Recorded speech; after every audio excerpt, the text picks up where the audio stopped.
Who has the best defensive coaching staff in the NFL? Well, we're going to tier all 32 situations today on the Locked On NFL Scouting Podcast.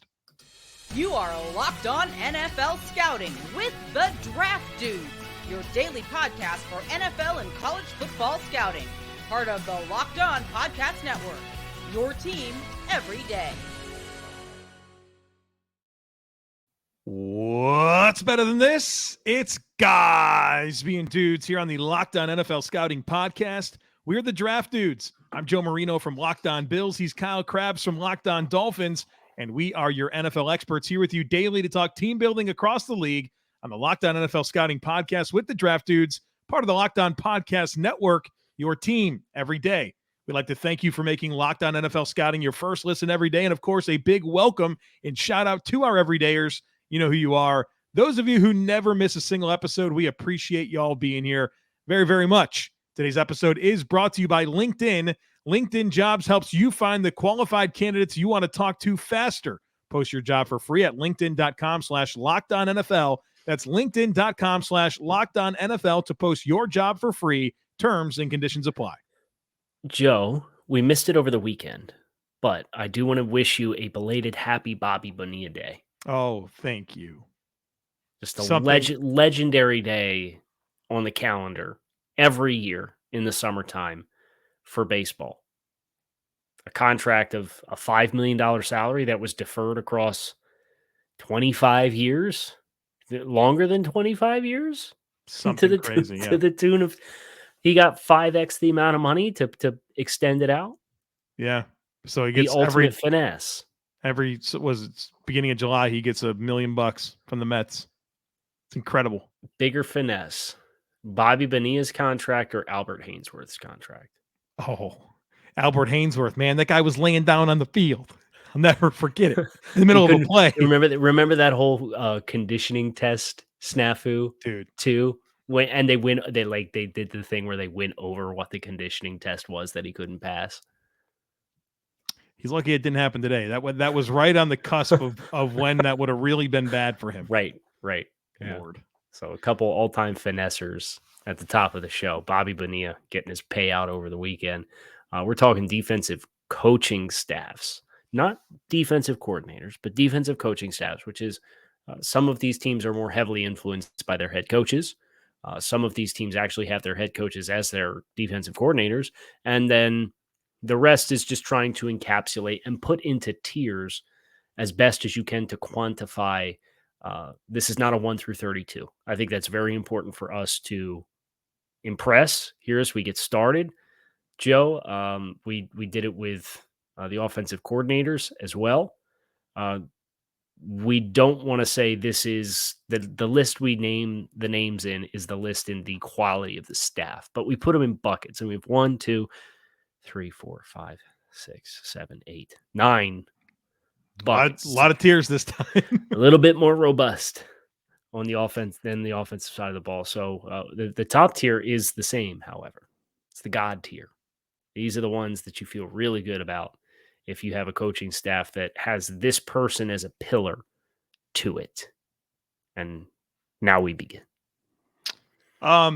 So what's funny is when we were planning on doing this, we just very quick spitball. I said, Kyle, like, who's the best?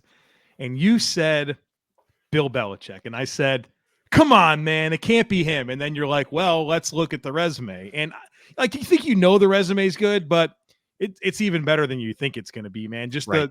the amount of quality defenses over a long time is incredible. And it's like, you could try to like toss the wet blanket of Tom Brady over the whole thing, like to an extent, but Tom Brady doesn't play defense. You know what I mean? And like to have that many different core nucleus of players, and it's just always consistently good. Have like a top 8 defense every single year. He's only had a handful and the floor is like top 12. So, you got a damn chance every year. You're going to keep games close. Yeah. And you bank on situational football and coaching to break the plays your way. And he's lost so many of his assistants through the years on the defensive side of the football. Stop hiring this man's assistant. Right. Yeah. Just exactly. Exactly. It's like the Adam Gase factor of like Adam Gase was such a good offensive coordinator when he had Peyton Manning, but like somehow that got him 2 different NFL head coaching jobs. Like when you don't get to one right after he was relieved of the first one. You're not taking Bill Belichick with you if you hire Romeo Crennel or insert whatever 10 million guys. Yeah, you see teams do this all the time where they try to reverse engineer something that worked elsewhere without taking the primary piece of why it was what it was, like hiring Joe Philbin to be a head coach. What's another good example? Adam Gase is a tremendous example. Congratulations to my team for getting suckered on both of those examples. I mean, you volunteered the Philbin thing. That's on you. But. Well, yeah, but that was he never called plays. Aaron Rodgers was there. Of course, the offense is good. Right. So like obviously the Patriots are in the God tier with Bill Belichick, but like if there's probably the extreme, the Zeus or whatever tier, like this is the almighty, right? He gets all the flowers. A guy that also is in this category, very like no questions asked, is Lou Anarumo with the Cincinnati Bengals. I mean, I have had so much fun studying that defense throughout the years, and I really got attracted to what they were doing in their Super Bowl year during the playoffs. And I studied all of those defensive performances and just how multiple that unit is, how it changes throughout games. Like there is so like you talk about throwing the kitchen sink at an offense. This guy does it at a high rate, and his in-game adjustments are really special. So he's in this, obviously. I'm going to say something here. And I want every single NFL owner who watches Draft Dudes, which is clearly all of them. Every single one, obviously. Look me directly in the eyes here when I say this to you. If your team needs a head coach next year, hire Lou Anarumo and thank us later. Cardinals should have done it, man. Oh my, hire Jonathan Gannon. Eagles fans couldn't be happier that this guy's out of town. They threw a parade. They lost the Super Bowl and still threw a parade because Jonathan Gannon was gone. Right. Oh, man. You feel like Lou and Monty Ossenfort would be a great pair. Just like just their approach to what they do would be great. And now it's like Jonathan Gannon and Monty Ossenfort. I'm like, is that really going to work? Jonathan Gannon walking up to Kyler in the weight room. Dude, cringe. Hey, buddy, ready to drop some bombs? That was Kyle Crabbs. All right, we got a bunch more in the God tier. Go ahead. We'll read the names. Two teams that we're very familiar with Vic Fangio, newly hired defensive coordinator for the Miami Dolphins. Sean McDermott, the now de facto defensive coordinator, was not that. I think Leslie Frazier probably would have been in this bucket anyway. Yeah, I don't think it would have changed it, but McDermott is he's the second head coach who's on this list. He's the only other head coach in the God tier.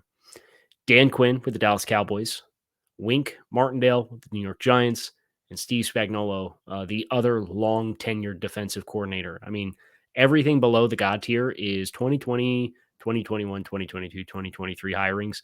The God tier, you have Belichick in 2000, Anarumo in 19, McDermott in 17, although this is technically his first year calling the defense, and then Spagnuolo in 2019. Spags is a guy I got a lot of respect for as well. I don't know that Kansas City's had enough defensive talent for that defense to statistically look good year over year, but they routinely outperform expectations when you look at that. And I think their depth chart is at a place now where it's better than it's been the last few years. Yeah. You just need some of those young guys to take another step. Yeah. And they got a ton of experience last year. You got to be out of your mind excited about Vic Fangio taking over that Dolphins defense. I mean, Kyle's entire summer is Vic Fangio. It's insane. Playbooks. I got play designs.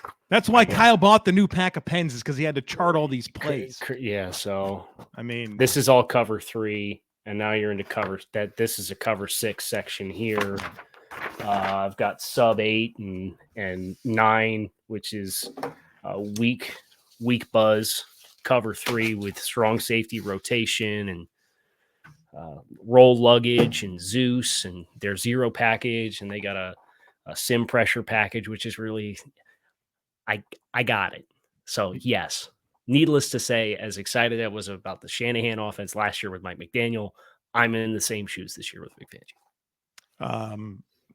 for obvious reasons. The resume speaks for itself. Dan Quinn, Dallas Cowboys. Dude is killing it. Yes. And you know what's the thing about Dan Quinn is I think he has a really different approach to personnel, and it works for him. And I get nervous about what it looks like without him. But he maximizes that unit. I love kind of this idea of like negative plays, turnovers. Like that's what like the teams are going to get yards in the NFL this right now. Right. How do you make that hard? Negative plays and turnovers. And I love how he prioritizes that. And then Wink Martindale's the only one that we didn't acknowledge. And boy, oh boy, does he have some horses up front to work with to make this thing go. KT, and man. that's really when you have Dexter Lawrence and Leonard Williams and now Kayvon Thibodeau and Ojulari is an emerging player as well. And there's some young players in the secondary that have versatility that's going to allow you to present the same picture or change the picture and have guys take different assignments. It's just going to piece itself together really well for him. And we expect more growth in year 2, but his transition from Baltimore to New York obviously was a successful one, just as his stretch in Baltimore was highly successful as well. The God tier includes the Chiefs, Patriots, Bengals, Giants, Dolphins, Cowboys, and Bills. We've got 8 more tiers to get into here in just a moment, but first need to tell you about LinkedIn. These days, every new potential hire can feel like a high-stakes wager for your small business. You want to be 100% certain that you have access to the best qualified candidates available, and that's why you have to check out LinkedIn Jobs. LinkedIn Jobs helps you find the right people for your team faster and for free, folks. It's so easy to create a free job post over at LinkedIn Jobs. And once you create that post, just simply add the purple hiring hashtag frame to your LinkedIn profile to spread the word that you are hiring. And then they have simple tools like screening questions that make it easy to focus on candidates with just the right skills and experience so that you can quickly prioritize who you'd like to interview and hire. It's why small businesses rate LinkedIn Jobs #1 in delivering quality hires versus leading competitors. So go to LinkedIn Jobs, and they will help you find the qualified candidates you want to talk to faster. Post your job for free at linkedin.com/LockedOnNFL. That's linkedin.com/LockedOnNFL to post your job for free. Terms and conditions apply.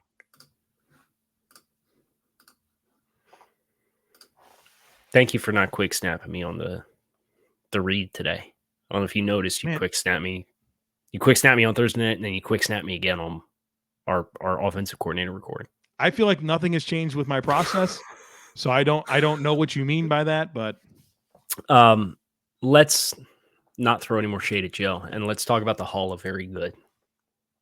And not quite God tier, but 2 defensive coordinators in the Hall of Very Good that I don't want to say we're suggesting they're Hall of Fame caliber, but in the spectrum of 32 defensive coaching staffs, these guys being the pillars with their history are very good and have a proven track record of being very good. Gus Bradley with the Indianapolis Colts, and he's been there since 2022, and Raheem Morris with the LA Rams.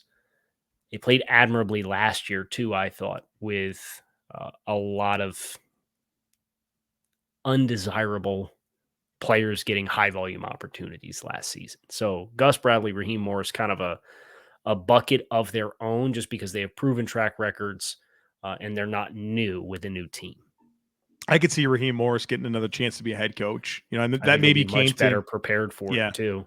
Came to him a little bit earlier, but since, I mean, he's had such great experience throughout his career, whether it's in his current role as the DC with the Rams, but also like he was the like a offensive coach with Atlanta for a little bit too. Like, and then he wound up taking over that defense in the same year. I mean, this guy's had such an incredible background, and I think a team should give him another chance. But I this is an interesting group of guys here in Bradley and Morris, Colts, Rams, that I think are a nice transitional tier between the God tier that we just talked about and then the good but new tier that we're about to get into. I'll let you set the table there. Which is, we know your pillar piece of your defensive coaching staff is good, but there's some new dynamics here that make knowing exactly what it's going to look like a little unique. And I think it is worth acknowledging that you did have a new player in the God tier with Vic Fangio. I just think Vic's resume puts him in a different stratosphere than saying you're good, but you're new versus some of these other guys. Yeah, I agree with that. You have Brian Flores in the Minnesota Vikings. You have Steve Wilkes with the San Francisco 49ers. You have Derek Ansley taking over as the defensive coordinator for the Los Angeles Chargers. Their defensive coordinator went with Fangio to be the defensive backs coach in Miami. And of course, Brandon Staley is the pillar there. So he's familiar, but you do have a new defensive coordinator. Giro Avero with the Carolina Panthers, Jim Schwartz with the Cleveland Browns. Those are the good but new teams. So much to get into with these guys. I'd like to start with Jim Schwartz and the Browns. I have always enjoyed Jim Schwartz. Whether he was the Bills defense coordinator for that one season, I loved it. And then he went over to Philly, and obviously his time in Detroit, his time with the Titans as well earlier in his career. But I think that his presence for that defense is huge. They're going to want to do the wide 9 alignments, of course, and I think that's going to be great for Myles Garrett and Agbo Okoronkwo. But also, I'm excited about how he can unlock their corners. He likes to play a lot of bump and run, get up in the face and be physical. And I think for Denzel Ward and Newsome and Emerson, like, this is the right coach to pair with their skill sets. And so I think that Schwartz is talent-wise, Cleveland's really, really in good shape. And I think obviously Joe Woods was a disaster last year. I think Jim Schwartz, in a lot of the ways that we get excited about Fangio going to Miami and impacting good personnel, I think the same type of thing could be applied to Cleveland with Jim Schwartz and his arrival. Absolutely. I think the question that we still have with Cleveland is your depth on the interior defensive front and the linebackers that you have playing behind it, right? So that'll be the thing for Schwartz. In a wide 9 system, there's a lot of space up front, right? How well do you handle that? How well does that interior box handle that? And I think that will determine the ceiling for this Browns defense this upcoming season. But I agree with you wholeheartedly about the secondary and the guys up front, the rushers. If you told me you were going to lose D'Amico Ryans, how many names on this list could you have picked that you would have liked better to be the transitional new defensive coordinator than Steve Wilks? Good get. Good get. They're going to be just fine, right? They got great talent, obviously. Wilks has he really got that Carolina team playing right when he took over as the interim head coach, and they played tough. The defense was a large part of that. And I think him stepping into the shoes there in in San Francisco, is a match made in heaven.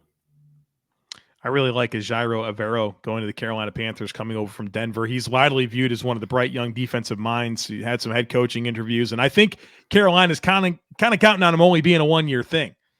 He goes there and does what people think he's supposed to do. He could be in line for a head coaching job, but Denver, for as bad as that team was last year, wasn't their defense? Wasn't their defense, and he's got a lot to work with in Carolina. I'm excited to see how that comes together. And for Brian Flores, I'll acknowledge we've talked about Minnesota and the concerns that we have with the corners and the style of play that you're going to be able to play. The Flores tree, having Josh Boyer as the defensive coordinator in Miami last year, the last 2 years in Miami, the defense has been bend but don't break. They were very turnover reliant when Flores was the head coach of the team. If you can facilitate that, I think this team will probably outperform my expectations. I just think they're a year from way. I think the newness there and the dramatic change of the scheme is going to set up a transitional year for them defensively. Oh, one thing about Brian Flores, even in the one season with Pittsburgh last year, some of the feedback that I've gotten in talking to Pittsburgh people is that we felt Brian Flores, impact on this defense. And I mean, they have Mike Tomlin and Terrell Austin, but they've noticed that Brian Flores had an impact. And I'm sure, Brian Flores is on a mission, right? I mean, I think he wants to be a head coach again, and him taking over this defense. The Vikings defense was awful last year. And I know there's a lot of transition on the personnel, but Brian Flores has a real chance to step into here, build this thing back up, and really kind of position himself, angle himself again for potentially another head coaching gig. Yeah, I think he'll get it too. I think he will. He deserves it. Obviously, there was some dynamics with how things ended in Miami that extended beyond the win-loss product. Right. The philosophical start to his regime there, and it felt like they never really got on the same page and recovered from that. with the rest of the organization, and Brian kept going out and winning. And then there was the dynamic of that personality that you talked about was very prominent with every aspect of the football operations in Miami, and they alluded to wanting a more collaborative effort. So I think you just got to know Brian Flores knows what he wants, and I would not bet against him with this defense in time and then him getting another head coaching gig. But it's just a matter, you got to understand, get out of his way with that side of the ball because he'll get it right, but he needs time, and he's going to make sure that you have the right tools in place for him to play because it is such a high pressure defense to play against. Like it's more aggressive than Belichick style with the same ideology. Yeah. And for Flores, I think now having a stop in Pittsburgh and a stop in Minnesota is going to help build that Rolodex out. Correct. So he can have an offensive staff next time he gets a chance at doing this thing. All right, Cal, we got 6 more tiers to dive into as we continue this conversation regarding defensive coaching staffs today on the Locked On NFL Scouting Podcast.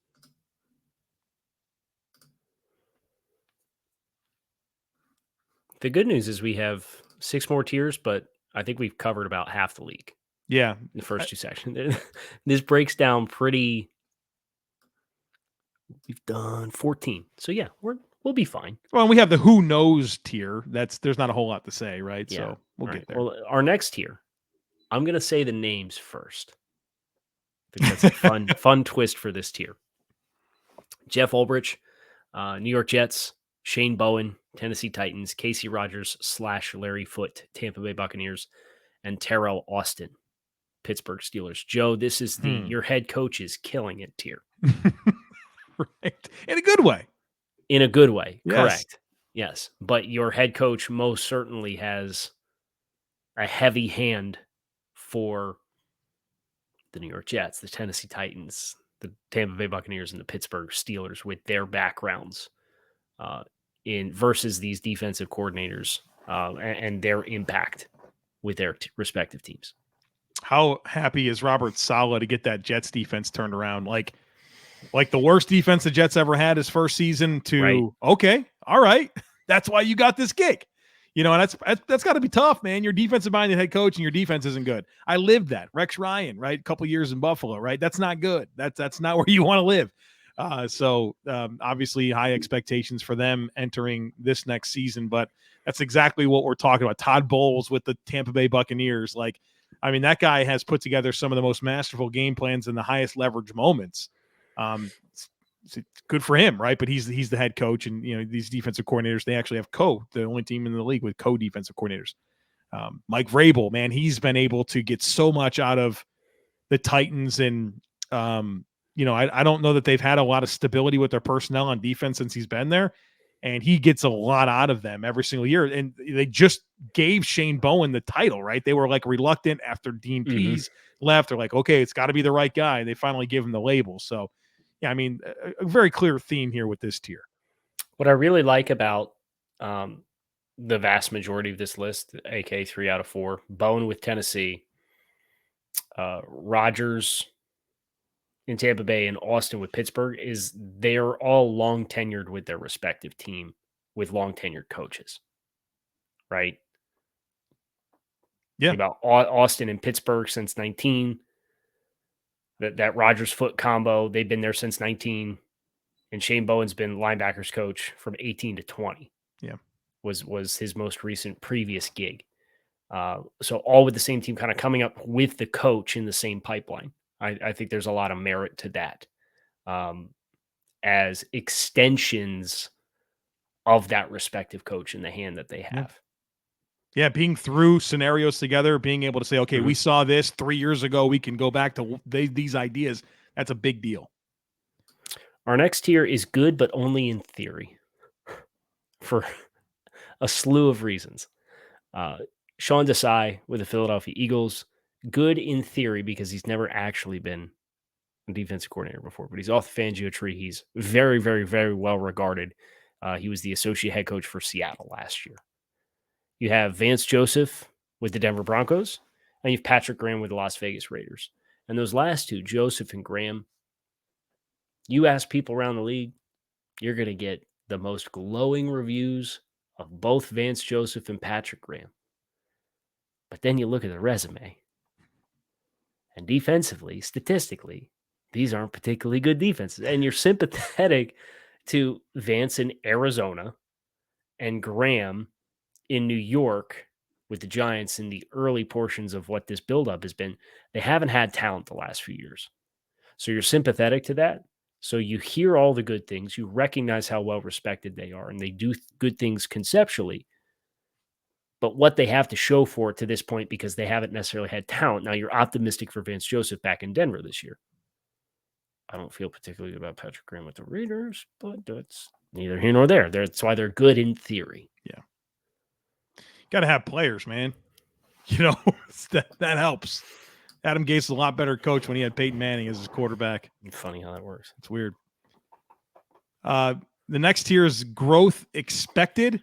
And these are really it's 4 coaches here in this bucket that we saw some good things, but also expectations are higher this coming season. They're all in their second year on the gig. Mm-hmm. Mike McDonald with the Baltimore Ravens. I think we saw that start to shift last year as they got healthy and really played really good defense down the stretch. Clint Hurt with the Seattle Seahawks. We're obviously looking for growth from that defense this coming season. Mike Caldwell with the Jacksonville Jaguars, a young unit, right? A lot of youth. And his first gig as a DC coming over from his time in Tampa.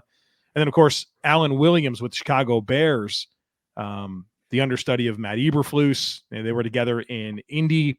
And we'll see how that all comes together. That Chicago Bears front is very, very concerning.